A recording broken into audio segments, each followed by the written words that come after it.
Welcome to the Rural Opportunities Podcast, where we talk about all things rural.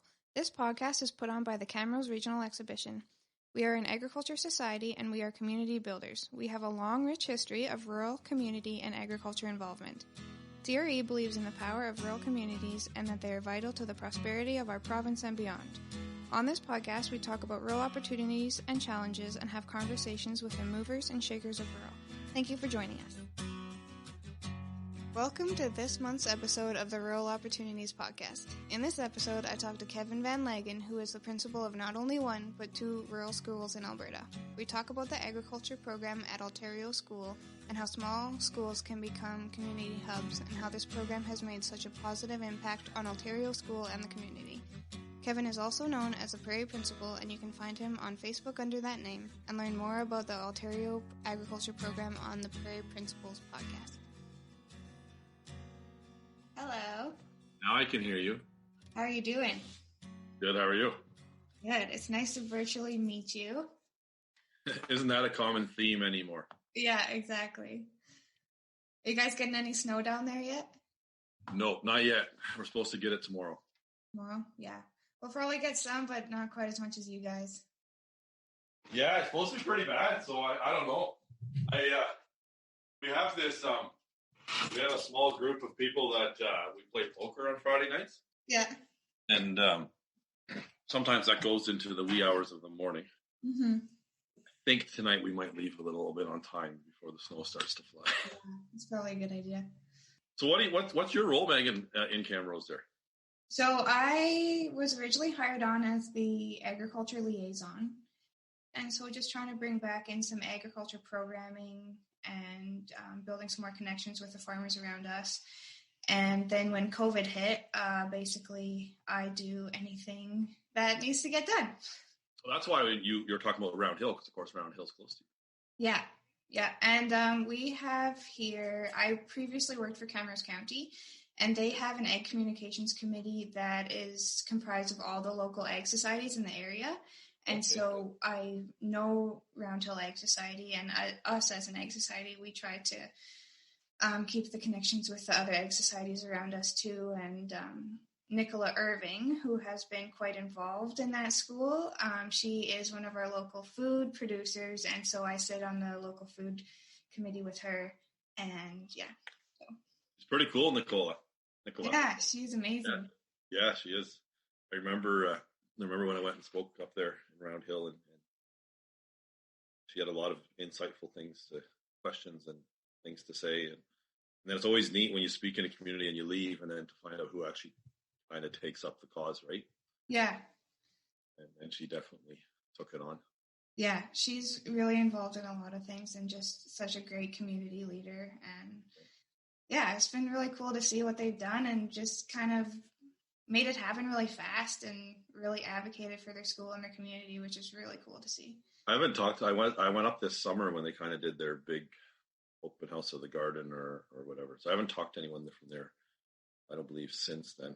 I'm wondering what kind of traction they're getting so far. Have you heard? Are they getting stuff going in the school or? They had the community garden, and I think the county let them use the piece of land beside the school. Yeah. I haven't heard what they have with that yet or what the decision with the school division was.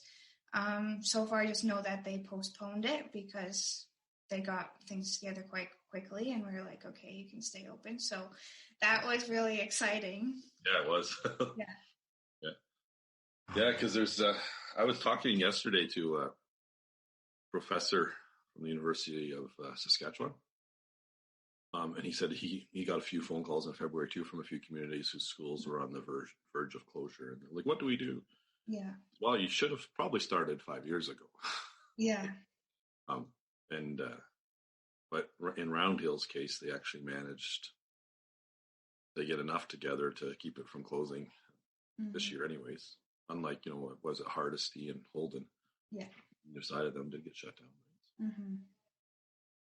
Yeah, it's devastating for those little communities. Yeah, it is. Like I was saying, my rural school, Rosebriar, just south of Wetaskiwin, I went there from grades 5 to 9. And yeah, they closed down, and we did fight to keep it open, but it was kind of like the school division had already made up their mind, and it didn't really matter what we did. But I think, like, if we could go back 10 years and implement an agriculture program, it would have been such a great fit for that community and that school, and that would have been perfect. So it's cool to see that this is coming and saving schools. And when the school division begins the process of closure, more often than not, it's inevitable. Yeah. Right. I've managed. We'll talk about it, but I've managed to speak in a lot of communities, but they're calling me too late. Yeah. Right? Hey, what they're talking about in a month they have a meeting and they're going to talk about closing our school. What can we do? Versus the communities that you need to be looking at what's happening in your school division. You need to be looking at what the numbers of your school, and sometimes the writing's on the wall and people kind of ignore it. And then when the board says, "Hey, we're going to actually look at this," they freak out, and it's like, well, you probably saw this coming about 4 or 5 years ago, and you didn't really do anything. Yeah. My high school where I grew up in Ontario, mm-hmm. And I went to high school, and I don't know, it was a grade 9 to 12 school, and when I was there's 300 and some students. And a few years after I graduated, they shut it down. Yeah. They said it was too small, and it for sure had 200 and some students in there at that time. Mm. Just blows your mind that they actually felt that they had to shut that down. Yeah. Yeah. But which is crazy when you look at like the other schools' class sizes. Like when you have 30 or more kids in your class, like when I was going to school in town, I just remember like I did not understand what was happening in the classroom, but because my friends did, and the teachers don't have time, I didn't really ask about it. And then, so I remember leaving grade 4 from that school, not knowing how to do long division. Like, I just was so lost. And then when I went to Rosebriar, our classes, there's a 4 or 5 split, and there's like 25 of us, but we split up for math. So there's 9 of us in my math class. And like the first math class, I just completely understood it. Everyone else was like asking questions, and it was just, you help each other learn when it's a smaller group, and the teacher can pay attention a little bit more. And after that, I started liking school, and I never liked school before that. Yeah, and that's when I was talking with that professor yesterday, and he's on the same page as I am. But we have to actually flip the script. We have to stop apologizing for our rural Alberta, and we have to start promoting it, right? Like, I mean, I have 62 students in this in Altario this year. I have never done the math on this. Let me grab my calculator here. 62. Where's my calculator? I can never find there it is. 62. Oops, 1 second. There it is. 62 divided by 5.5 teachers. So we have a 11 to 1 ratio, teacher to student ratio, right?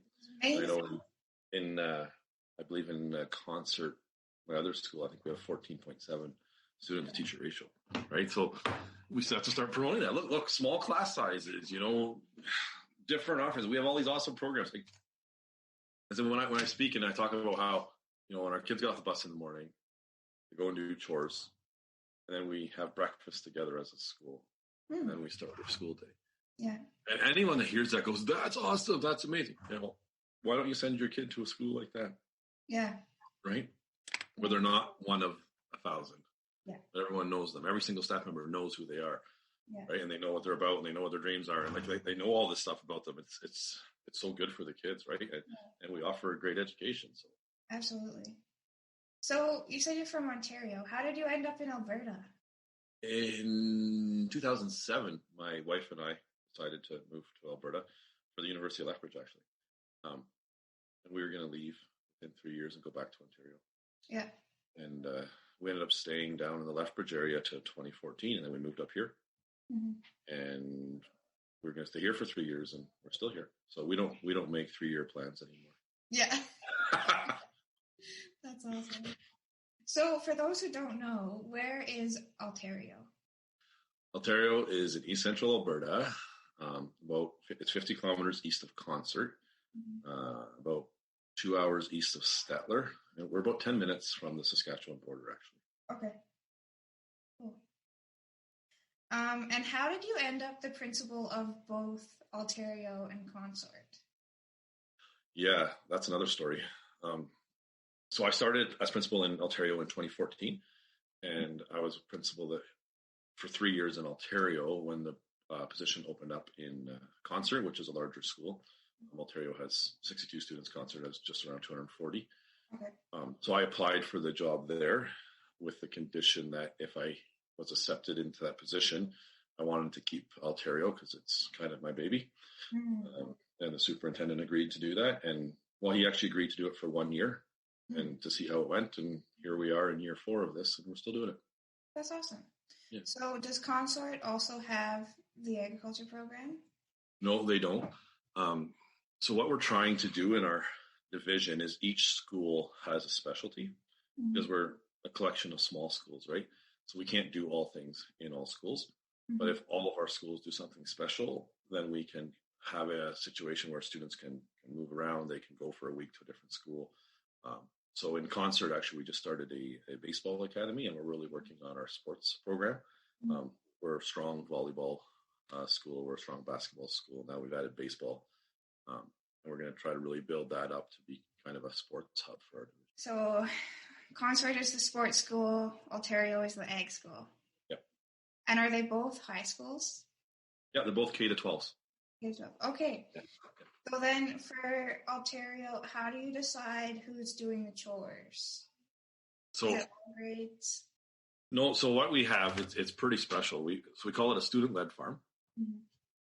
So each year, all students from grade 7 to 12 are allowed to apply for positions in the farm. So they make resumes, and they're interviewed, and then we hire them into different positions. So we have a general manager, an assistant general manager, and then we have like a beef manager, a turkey manager, a chicken manager, a dairy manager.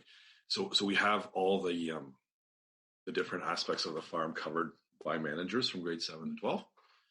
And then they, on a week-by-week basis, ask for students to help them in the chores, right? And they usually pick the students from, they pick usually students from grade 1 to 6 to help them.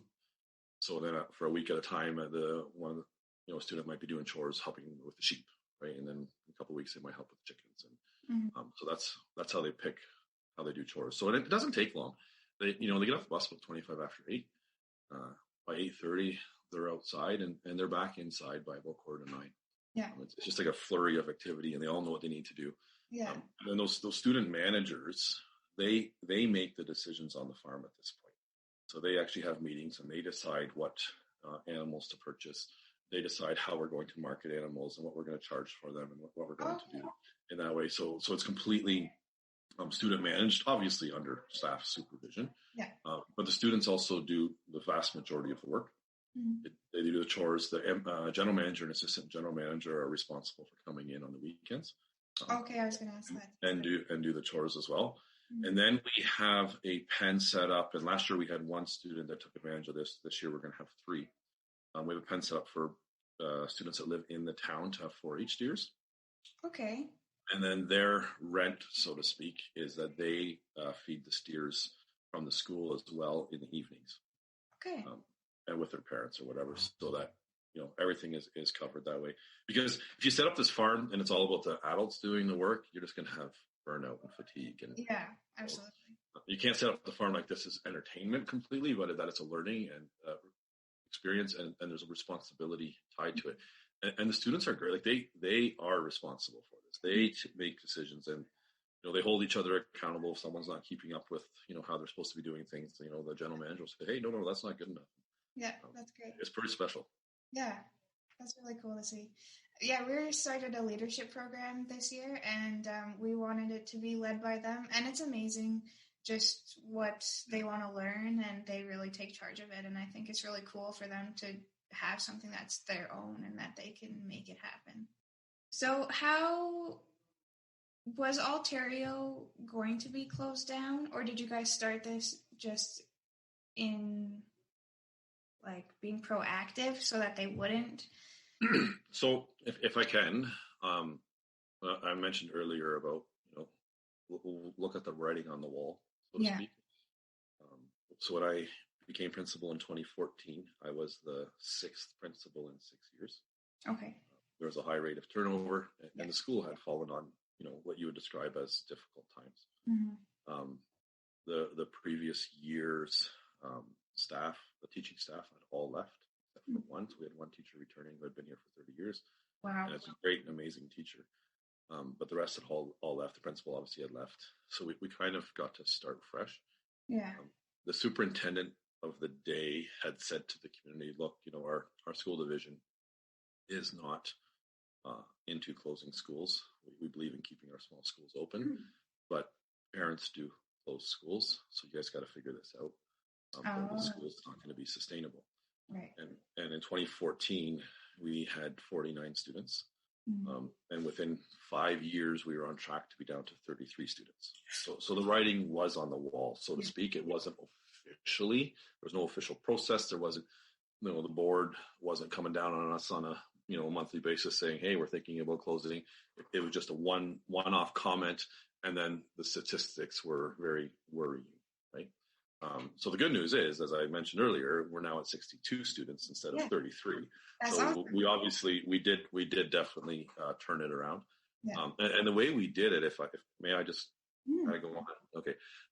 So the way we did it is we just started with actually just doing school well. Right? The teachers just really got in and built relationships with students and taught well, and we created the quality learning environment, and we started doing trips with the school and did a lot of food type. We love our food here. I love food, so maybe that's why I should say I love food. And we did a lot of food things. We built a culture in the school that was pretty exciting, and the community saw it happening, and they were very thankful. They're very gracious about it. They actually had already stepped up to the plate big time. The community had they actually brought in a new home for my family when we moved up here. Wow. To live in. They wanted to be active in recruiting a principal that would be willing to stay. So they did a lot of things right. And so we were in a special spot because the community really wanted to see the school turn around. And we had staff that were willing to do this. So we did that. And then the community, parent council, such a valuable forum. And parents started talking about, hey, the school's doing all this really cool stuff. What about the community? Our community looks a little sad. There's some abandoned buildings in the town here. And just, you could see it just had fallen on, some discouraging times is maybe the best word to have. So we had a community vision meeting. It was February 1, 2017. In the afternoon, we met with 712 students, and we just said, what do you want to read in the newspaper about our town 10 years from now? And it was cool because, kids dream big, right? Yeah. So they had some really positive ideas. We brought in a graphic recorder who drew all up what they were thinking. So when the parents and the community members, we had like over 30 people come that evening. When they came in, they saw that like the bold dreams of the students. Yeah. So it was hard for them also not to get excited, right? Yeah. And the theme that came out of that meeting was agriculture, agriculture, agriculture, agriculture, agriculture. It was all over, right? Let's celebrate agriculture. Let's embrace agriculture. That's who we are. That's our identity. Let's clean up our town as well. But really, let's embrace the idea that we're an agricultural community. So that was nice for me as a leader. That gave me marching orders, right? And I still, to this day, you can actually see it on the wall behind me there. That is still that same vision board, right? So I refer to it often and say, here's what the community asks us to do. And we're just ticking it off one at a time. So we started that in 2017. That fall, we had already started a garden, the idea of a garden in the fall of 2016. So then in 2017, we made this community garden, and that was fun and exciting. We have a growing immigrant population here from the Ukraine in particular. And so some of those families took some plots in the garden. That went for a full year. Then in May of 2018, few staff members pulled me aside and said, we really want to take this agriculture somewhere special. So their idea was that we were going to have 4 days through the 2018-2019 school year, where we're going to celebrate agriculture. We're going to bring in speakers, and they're going to be thematic days. One will be like harvesting, one might be feeding, one might be careers in agriculture. So Right. we did that. That was the plan. And then I added to the plan a little bit. I said, well, I live fairly close to the school here. My boys do 4-H. So I said, well, I'll buy an extra steer this year, and we'll call that the school steer. And I'll have students come to my place every 2 weeks or so, and we'll show them what's going on, teach them a little bit about feeding, a little bit more hands-on. So staff were like, yeah, that's really cool. And I told a few parents that, and the one parent said, well, why wouldn't you just build a little pen at the school? The kids can actually take care of these steers every day. I'm like, yeah, that makes sense. That's actually a really great idea. Yeah. So we took a little piece of our garden and we made it into this little steer pen. And so that was in the fall of 2018. And that's when the excitement started to grow a little bit, right? And students started to get to do chores. And so this was pretty cool. And then in February of 2019, I was actually scrolling through Facebook and I saw an ad for a barn. I thought, man, that would be really neat. I know exactly where I want to put that barn.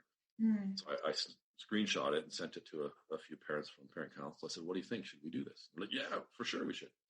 So my vice principal and myself and a community member made a presentation to our board in March and said, hey, we'd like to have a barn. We want to build this agriculture program. And they approved it at that meeting. And they said, go ahead and get the barn. So we did that. We got it in place. And in June, we had our open house and we auctioned off one of our steers. And we had a barn dance after the open house. Great community event. A lot of people turned out. We auctioned off the steer, and I was hoping that we would do okay with it. And we sold it for $39,585. Wow. Yeah. That's amazing. It was awesome. People were buying it, and they would donate it back, and they bought it, and they donated it back and bought it. And I just couldn't believe it. And it was just, I think the first one, it was $5.75 a pound or something that the person, and we sold it at 1,450 pounds. So it was like big money. And then as the night went on, people came walking up and they gave me checks for a couple $1,000s and people were giving me cash. So anyways, by the end of the evening, we had collected over $50,000. That's so big stamp of approval, right? Yeah. So and since then, we've used that money and we've made more pens and we've, added lights and we got a grant for a solar panel on top of the barn, and we've got a grant from the Canada Turkey Board to make a pen for the turkeys. So we raise turkeys now, and it's it's like almost exploded, and it's almost on a weekly basis. I have people messaging me with offers of support. We have someone donate a heifer to our program from 2.5 hours away, and they thought it was so neat. So like it's growing exponentially. That's so cool. That's awesome, and it's so great to see the community get behind it, and it's just like a really good thing for both the school and the community, and that's amazing. Well, we made a video that first fall when we had the steers, before we had the barn, and we interviewed students and said, what does this mean to you? And it was really neat, some of their comments, particularly about how, people look at us like we're just a small school and where's Altario? And now they know where we are. And we're proud of that we come from Altario School, right? There's an identity here. I mean, we're doing something I hope a lot more schools are going to do, and some are starting to do, but no one has the program that we're running right now at our level. That's so cool. So it sounds like you have a pretty supportive school division and that they've just been with you guys this whole time. Is there anything that you would say to people who are kind of having a little bit more frustrating time with their school division? We're lucky, or I don't know what word to use. So first of all, we have a superintendent who 100% buys into this type of vision and is extremely supportive of principals who want to try things, who want to be innovative. And he's so consistently, is this in the best interest of students? And if it is, make it happen. Figure out a way, right? And the divisions where you struggle to have this happen is when you throw out an idea, they look at all the reasons why it can't. Right? So the first thing they're going to say, well, what about insurance? And who's going to take care of the animals on the weekend? And who's going to this? And find all the reasons that it's not a good idea. And, all those reasons or all those questions are legitimate questions. You have to figure out insurance. You have to figure out all those things. But let's buy into the vision first. Let's buy into the excitement first. And then you can figure out the way, right? And I mean, if divisions refuse to,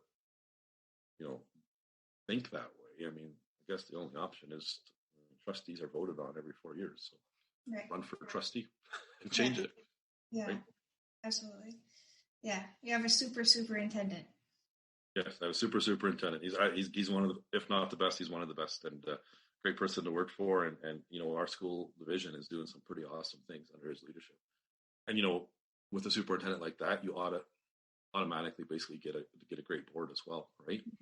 Mm-hmm. Because he's communicating well with them, and he's explaining his vision, and he's working with them. And our board has been truthfully extremely supportive of it all. There hasn't been a point in our whole evolution of this program where I felt like, the board doesn't think this is a good idea. They have been 100%. Well, they coughed up, I think it was $38,000 to get this barn in, right? And they did that in one meeting. So their minds, in my opinion, are in the right spot. That's awesome. That's really good to hear. So how has it been for you being a leader in a rural community? Well, first of all, the big picture is I absolutely love it. Mm-hmm. The community is so extremely supportive, and it's so tight-knit. Mm-hmm. It's been a great place for me personally as a leader. It's been a great place for my family, for my children, and my wife. The community is always there for each other, and they're so passionately supportive of their schools that it gives you so much opportunity to grow with the community. Mm-hmm. I think some people mistake that passion sometime, and they think, the parents are too involved, or they're advocating for their school. And if you can share a positive vision, they're going to get there with you. Yeah. I was telling a guy about this a couple days ago. Parent council, we were talking about we needed hockey helmets. We wanted to go skating, and the school didn't have hockey helmets, and with regulations, of course, they had to be CSA approved. And the one mom says, I'll take care of it. And the next morning, she messaged me like by 11:30, and she said, I have all the hockey helmets ordered. The Lions Club has agreed to pay for it. They're on their way. Wow. And that's the way it works, right? Now, I could say, well, no, that's my department, but the more people we have working together, the better it is, right? And I think when I speak in different communities, I think the thing we have to start recognizing is that we want to revive rural Alberta. It starts with our schools. Our schools have to be vibrant hubs, right? They have to be exciting. They have to be leaders. They have to be innovative. It can't just be the same old. And if your rural school sits on its own, is open from 8:30 to 3:30 each day, and that's it, and really is not part of the identity of your rural community, then the school is actually failing your community. Right. So it's an awesome opportunity to be that leader that not only is leading the education component, you actually start to help the entire community, come up with visions and move forward. Mm-hmm. And do you think that contributes to, there's always talk about younger people leaving smaller communities. Do you think this gives students something to come back to after they've gone to post-secondary or wherever? Well, absolutely. So there's multi-levels to this. And I think one of the things, and I've heard this said to people is young people's like, leave, go, get out, and we don't say that here because, we're telling them, go leave, go get an education, go get some life experience for sure, spread your wings, but realize you always have a place to come back to and realize you have a really good place to come back to. And this is a place, I feel like rural Alberta is one of the best places to raise a family, right? So if young people decide, hey, I want to settle down and do the family thing, and they remember the positive experience they had in school, they remember the supportive community that they lived in, and all the great things happening. I mean, this is a place that they're going to want to choose. And I think even bigger than that, I think we can attract new young people to rural Alberta, right? By showing what we're doing, by showing the opportunity. And, if COVID has taught us anything, is you don't really have to go sit in your office in a big tower anymore. Right. A lot of people are from home, right? So why not work from home where, the price of housing is way cheaper, the cost of living is cheaper, your class sizes in school is much better. You have great and amazing programs. You have opportunities for your kids to do things that you can't imagine to do in the city. And you become part of a community that's supportive and wraps around you. It's a great place for anybody. Absolutely. Like you're saying, we need to stop apologizing for being rural and start promoting it, because it is amazing. And anybody you talk to would say it is amazing. But people don't. Well, you know what? I think in fairness, some communities are discouraged, right? And some communities aren't sending that message out. Mm-hmm. But that's our job as leaders, to change the narrative, so to speak, right? And You're right. You say, you know what, we don't have to feel bad. Like in our school here, I mean, it used to be, I believe back in the 1980s, there was over 200 students, right? And it just got smaller and smaller and smaller and smaller. And you kind of resign yourself to that fact that we're just going to keep on getting smaller. And as we get smaller, more programs are going to go away, and we're going to have less staffing, and we're going to get, and everything's going to go this direction. And one of the things we did in Altario, we had 2 old portables on the east side of the school that were slated to be torn off, and the government never found money to tear them off. But they always came. We're going to take them down. We're going to take them down. And we used them. They were storage, and they were in pretty rough shape. So we actually renovated them, and we turned them into our breakfast space and into an art room, and we made this beautiful space. And it was so exciting for the community to see the opposite happening, right? Instead of less, we actually had more. We took a space that was basically useless, and we made it into a beautiful space that, the community uses and everyone uses. And it was such a paradigm shift that we actually can change the trajectory of this community, which is what we've done. Mm-hmm. So can you tell me more about the breakfast? Like, how is that happening? Who's putting that on? That's a really unique thing, I think, and it's good to have the students' bellies full for the day. That's a really cool thing. So the provincial government actually gives a nutrition grant each year for a healthy snack program or a breakfast program.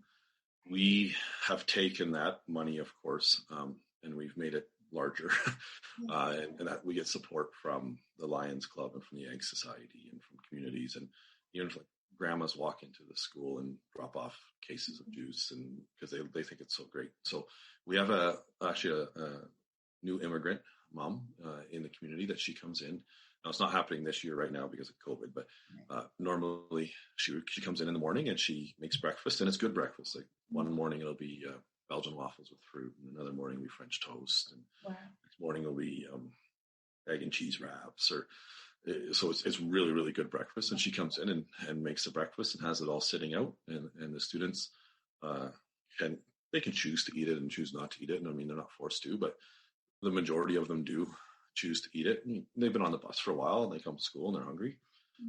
And it's neat because you have kindergarten to grade 12 students sitting down together at tables and chatting and eating breakfast. And it's such a culture building moment each day as well. That's so cool. It's like community building just in the beginning of the day. Yeah, that's really cool. What is the most surprising thing that you've seen the students take away from the program? I think the leadership side, actually. Leadership or the advocacy even, they aren't just like, oh, this is cool, we get to go collect eggs, but they really have owned the program, right? And they've taken that to a level that first they advocate strongly for the school. They speak highly of the school. They brag about the school, to be honest with you. I took 4 students last year to Cultivate that was put on by Inside Education, and the general manager from last year got up in front of 100 students and spoke about the opportunities in agriculture for young people. And he was passionate about it, and he's not born and raised on a farm. And yet he's general manager at the age of, I think he was 14 at the time, right? He's running us this small farm at the school. And he just said, you know what, if I can do it, and if our school can do it, anybody can do it. And we're building another generation of young people who are seeing the opportunity in agriculture and the whole wide spectrum of opportunity in agriculture. Yeah. It's not just, hey, if my dad has a farm and lots of land and a whole bunch of cow-calf pairs, I can take over. But there's actually students looking at it like, yeah, my dad's not even or my mom's not even a farmer, but I want to be. in agriculture, and I'm going to find a career in the field, right? Yeah, absolutely. I don't know if you've ever heard of Young Agrarians, but they are a collective. It's like a farmer-to-farmer network, and they help new farmers. And one of the biggest things for them is finding or helping match land from people who don't have it, who would like to farm, to people who just have land and aren't using it to the full extent. And yeah, that's a huge thing, is the first generation farmers, they don't have land that their parents gave them, and they're looking for that. And how do they start that? So that's really cool. We're actually, we're working. So I can back up a bit. When I speak to different communities, I talk about basically there's 5 steps to this program, because people say, oh, we want to start a farm and we want to put a barn in the backyard like you guys do. Yeah. And I said, well, that just didn't happen overnight, even though it almost feels like it did. We did a lot of work, and there's a lot of planning, right? Because if you just have the community that wants to, but the school doesn't want to, you're kind of hooped, right? If the school wants to, but the community doesn't, same thing, right? If it's the project of a one teacher who's passionate about it, well, they might be able to get it going, but what happens when that teacher leaves? You know what I mean? So I said there's a step-by-step process that you really need to go through. And first, you need to recognize that you have a need in rural Alberta to do things differently. You have to look at your school and realize that if we keep on doing exactly what we're doing, inevitably we're going to be the smallest school, and they're going to start talking about why we should be shut down. Right? So secondly, you need to have a leadership group. You have to have a group of people that are willing to step up and say, hey, what are we going to do here? Third, you need to create the vision, and it needs to be a unique vision. It needs to be a vision that's made by the entire community. Everyone has to come together and make this community, or make this vision. Then you need to put in a plan in place and make that plan happen, and that's with your leadership team. And it doesn't have to be a huge team, right? In my case, it was myself and 2 teachers and a couple of community members. And we just said, we're going to take this and we're going to go with it. But the final step is you have to continually have the growth mindset, because others can say, well, we have this barn, cool, this is it, this is a program, we're happy with it. Well, if you're stagnant, you're going to go backwards. So our next planning stage right now is, I mentioned earlier, we have a growing immigrant population here. Most of them are working on local farms. One of the farms in particular. So the fathers are, well employed. Students, children are in school and quite happy. And the moms are happy because the husbands and the children are happy, but not saying that they have a ton of things keeping them excited. So we want to work with the school and with the community and with these immigrant families. We're looking at building a one-room schoolhouse, and it's going to be a little micro business space. So we're going to sell our products from our school farm out of there. And then we're going to offer to our students as well, anyone that is raising products. So if you're raising lambs or pigs or beef, or if you're making stuff, leather work, whatnot, you may sell your product through this building as well. And we're going to feature them as young producers and actually do write-ups on all of the people that are supplying this. And we're going to make this into a little cafe. And so these community members can run little businesses out of there. So Friday night might be Ukrainian food night. Yeah. You can come and eat pierogies and all the other great Ukrainian foods. And Saturday morning, someone else might rent the space and serve a traditional bacon and egg breakfast or whatnot, right? And so we want to make this like a vibrant hub for all these micro businesses, give opportunities to our immigrant families in particular, especially the women, and the entire community can use the space, but then also promote our students and create young entrepreneurs. And they can really start to grow stuff. When they're 10 years old already, they might be seeing opportunities, and you start getting them into that mindset. And that's what education is genuinely about, right? Yeah. Is that they actually take what they're learning in school and do stuff with it. And if as a school we can create more that do stuff with it, we're going to have stronger students for it. Yeah, that's amazing. That'll be such a cool little hub for the community too. Yeah, it's going to take some work, and it's not here yet. But so far, we've proven that when we decide we're going to do something, we figure out a way to do it. So you make it happen. Yeah. So was that in the original plan, or is this kind of developed as you guys go along and you kind of see a need? And so one of the in the original vision meeting that was, I broken up here, grow the economy, create job opportunities and business opportunities. No one ever said, hey, we should build a one-room schoolhouse to make it into a micro business place, right? But it does fit in with the vision. It was fairly quickly when we did started into the agriculture journey, we talked about how are we going to sell it, right? And right now the students have created an online retail store, and they sell through there, and people have supported it very well, and we're making, we're not fabulously wealthy because of it, but we're making enough money at this point that the farm is sustaining itself. We've paid for all the infrastructure through donations and grants and whatnot. So now the money we make is sustaining, is paying the bills, and we've created a scholarship program for all of our students. So all the leaders, so like this past year, the general manager received $1,500, and the assistant general manager $1,000, and all the other managers received $250 for their work on the farm, right? So we're also helping them and setting up, post-secondary opportunities. Yeah. Wow, that's great. So you guys started with the steers. And now what all do you have on the farm? So we have 3 steers right now. We have actually have a Holstein dairy cow, which we use as a surrogate mother. We don't actually milk it. So she has a baby, an orphan calf that she's taking care of. We have a bred heifer. It's a Hereford. So that should calve here in the spring. We have about 40 turkeys. 24 laying hens. We have 4 sheep. So the only thing that we most likely will be adding in the spring are a few pigs to root up the garden and to do some work out there for us.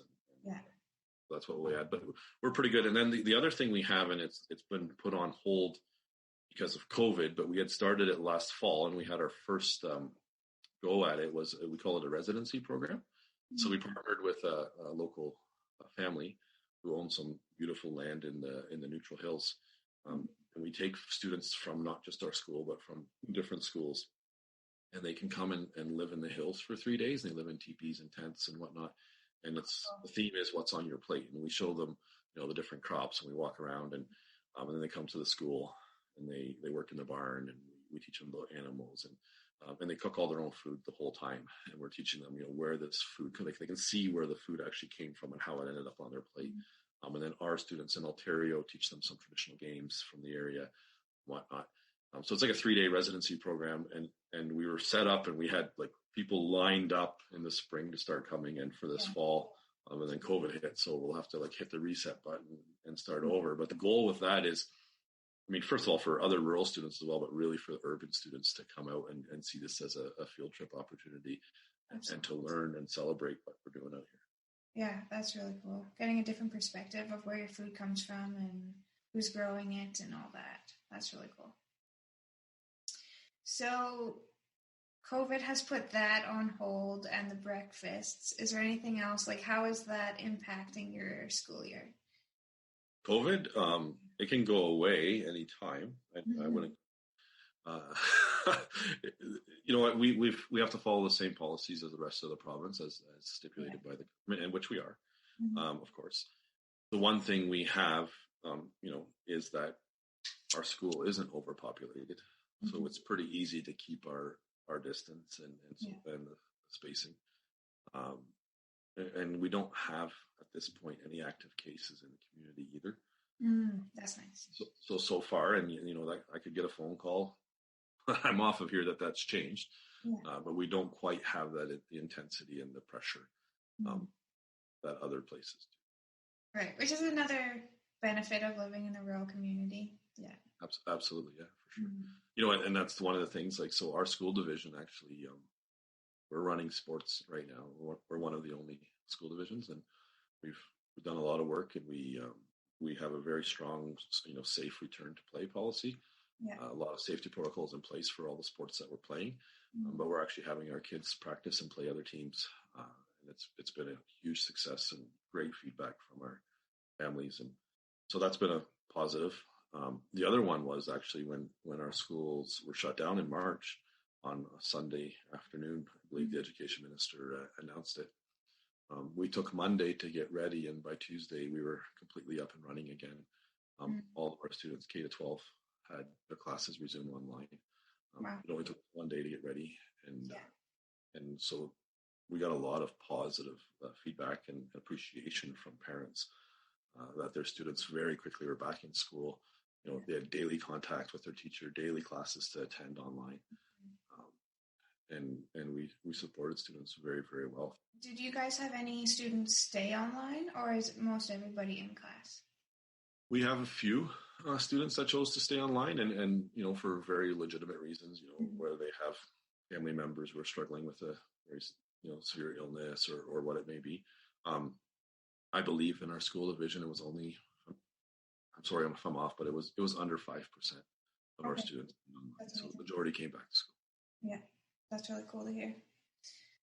One thing I wanted to ask about the agriculture program is what happens in the summer? How do you guys, with school not being in, how do you guys deal with that?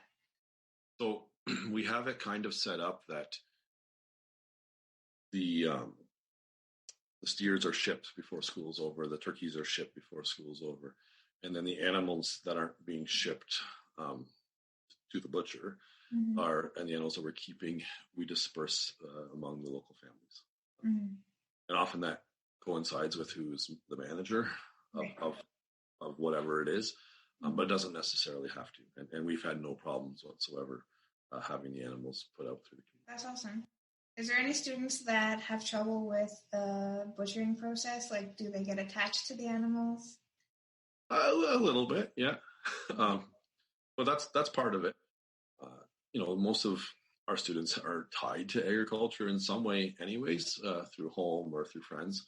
And so they understand what's happening there. And we just teach, like, look, the ethical farming is you take care of your animals very well and you treat them well. And this is the process. And it works out.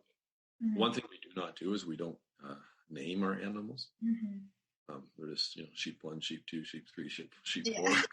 So to help that a little bit, we don't name our steers. We don't call them Fluffy or anything like that. Yeah, my mom, my parents have an acreage, and so they've had various animals. And my mom always names the pigs Bacon, Sausage. The cow gets named Beef or whatever, Roast. So you're always kind of reminded of what their end use is. And our rule was the last animal on the trailer is the one that's going in the freezer. And so I always made sure that mine got on the trailer so I didn't have to eat it. But yeah, there's a certain attachment that comes with it, but you know that you're eating good food and that you've taken care of them, and that's important. I should add, and it doesn't, the original pen that we made for our steers, we had a shelter and paneling and some posts that the Ag Society paid for that. Okay. That was our initial seed funding. It cost $3,000. I was going to ask if you had any partnerships with local ag societies, because we as an ag society feel ourselves are community builders and we are hubs as well. And so how do you see that working together? And the Ag Society, we run scholarships through them and whatnot as well for leadership, because that's a big component of them. But I mean, they were very excited and continue to be very excited to support this because it's their mandate, right? They're promoting agriculture through education. Yeah. It was a no-brainer for them to get on side, and they're basically very open and saying, hey, if you need something, really come to us. But it hasn't been only the Ag Society. It's been the Lions, it's been businesses, it's been community members, it's been we entered a contest from Adama. I think it's a fertilizer. Company, and basically everyone had to sign up and play games every day to gain points and whatnot. And we had people actually playing on our behalf from all over, including the Camrose area, but even in Ontario and BC. And we won the contest, and that was $15,000. And then the company that entered us into that contest, when they came to give us the $15,000, that company threw in another $5,000. Right. So we have all the support of the local community and businesses that it's not like we have to keep on going back to the Ag Society saying, can you help us out? So that's ideal, right? The Ag Society has fulfilled their purpose that way. Yeah. But the one thing I should add, if I may, I kind of mentioned it about, that a teacher builds a program and the teacher leaves. So we've set this program up that pretty much every component of it has a community mentor. So we have a guy that mentors the students on how to feed the steers. Right? We have a guy, actually, I didn't talk about this, but he has about 50 acres near the school. He farms 10,000 acres, but then he's willing to sit down with the students and let them be part of the decision-making process of taking care of those 50 acres on the crop side and teach them and show them. I mean, it's his crop and whatever, but he's actually going to walk them through that. So we have a mentor on the crop side. We have a mentor on the turkey side.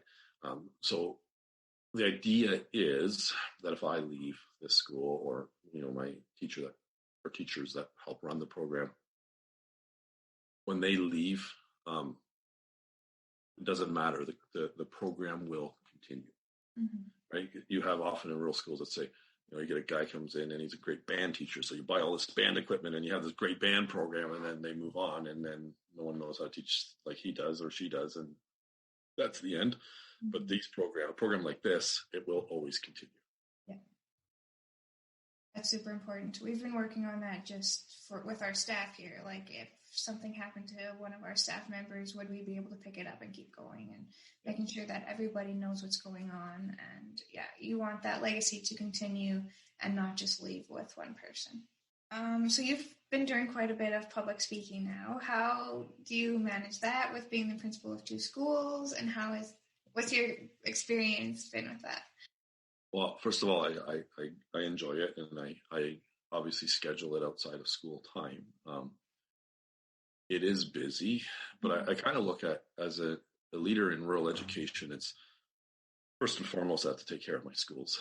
But it's more than that, right? We have to advocate for all of rural education. And the stronger that all of rural education is, the better it is for my schools as well. So I love going to communities. I love speaking with them. So far, I've received great feedback. People have really appreciated it.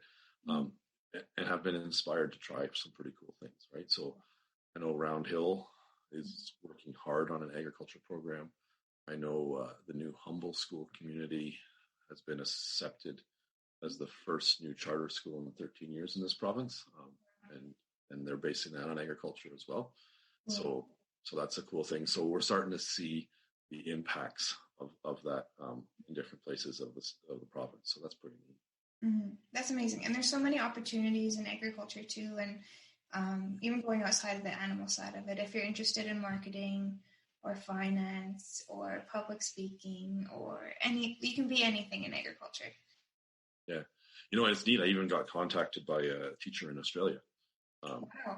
And they're ahead of us. They are far ahead of us in agriculture teaching programs in their schools.